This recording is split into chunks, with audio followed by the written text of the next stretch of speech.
বছর 2070। অনেক কষ্টে পুরনো ফেসবুকের পাসওয়ার্ডটা মনে করতে পারলাম। বহু বছর পর লগ ইন করলাম, বুকের মধ্যে এক অজানা শূন্যতা নিয়ে। স্ক্রিন লোড হলো, কিন্তু পরিচিত কেউ নেই।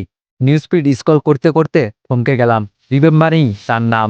আমি স্তব্ধ হয়ে গেলাম, সে নেই। হাত কাঁপতে কাঁপতে তার প্রোফাইলে ঢুকলাম। সময় বদলে গেছে, মানুষ বদলে গেছে, সম্পর্ক বদলে গেছে। সে বিয়ে করেছিল, তার হাজবেন্ড, ছেলে মেয়ে, নাতি নাতনি সবাই মিলে এক পরিপূর্ণ সংসার।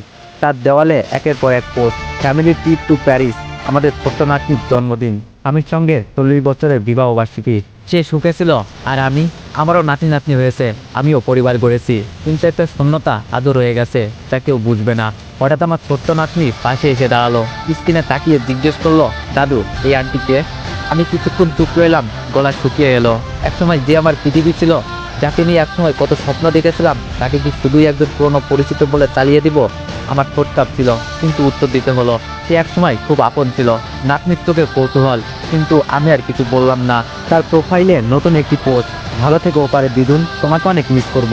আমি স্তব্ধ হয়ে গেলাম। একদিন যে ছিল আমার হৃদয়ের একাংশ, আজ সে শুধু স্মৃতি। আকাশের দিকে তাকালাম, চোখের কোণ ভিজে এলো। আমি ফিসফিস করে বললাম, তবুও ভালোবাসা ছিল, রয়ে গেছে। শেষ মেসেজ, সে আমাকে 2.5 বছর আগে একটা মেসেজ করেছিল, কেমন আছেন আপনি? আশা করি ভালোই আছেন। আমার মনে হয় না আমি বেশি দিন বাঁচবো। মৃত্যুর আগে শেষ একটা কথা বলতে চাই। একটা সময় ছিল যখন আপনি আমার সবটা জুড়ে ছিলেন, কিন্তু আজ আপনি নেই, হাহাকার।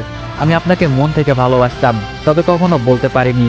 আচ্ছা, আপনি কি কখনো এক মুহূর্তের জন্য আমাকে ভালোবেসেছিলেন? আজ বড্ড আফসোস হয়। যদি 2.5 বছর আগে ফেসবুকটা মনে করে লগ ইন করতাম, তাহলে তার মেসেজে রিপ্লাই দিতে পারতাম। ভালোবাসতাম, বাসবো। তুমি ছিলে আমার সবটুকু জুড়ে, কিন্তু কখনো বলা হয়নি যদি রিজেক্ট করে দিতে, যদি তোমায় দেখা আর না পাই। তার চেয়ে ভালো ছিল লুকিয়ে ভালোবেসে যাওয়া। কিন্তু আজ মেসেজ দিলে কিন্তু কেউ দেখার মতো নেই, শুধু থেকে গেছে একটা অপূর্ণ গল্প। বয়স 65 হয়ে গেছে, শরীরে দড়া ধরেছে, কিন্তু স্মৃতিতে এখনো সে তরুণী। সময় বদলে গেছে, কিন্তু অনুভূতিগুলো রয়ে গেছে ঠিক আগের মতো। নাতনির প্রশ্নের পর থেকে মনে হচ্ছে হারিয়ে যাওয়া দিনগুলো আবার চোখের সামনে ভেসে উঠেছে। 25 বছর আগের কথা, তখন আমি স্কুলে পড়তাম। একদিন কলেজে যেতে দেরি হয়ে গিয়েছিল, তাই দৌড়ে যাচ্ছিলাম। হঠাৎ করে ধাক্কা লাগলো এক মেয়ের সঙ্গে। সে রেগে গিয়ে চেঁচিয়ে উঠলো, তোমার চোখ নাই? আমি প্রথমে রেগে গিয়েছিলাম, কিন্তু যখন তার মুখের দিকে তাকালাম, তখন মনে হলো সময় থমকে গেছে।